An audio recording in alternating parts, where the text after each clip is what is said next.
अल्हम्दुलिल्लाह मरकज़ मदरसा मरकज़ इस्लाम एसपी पाक पर अल्हम्दुलिल्लाह उसके ये प्लस्तर का काम जारी है,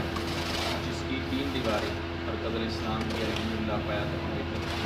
तमाम में इंशाअल्लाह दुआ भी कीजिएगा, ताउन कीजिएगा कि अल्लाह ताला इस मदरसे इस मरकज़ इस्लाम को कामयाबी अता फरमाए।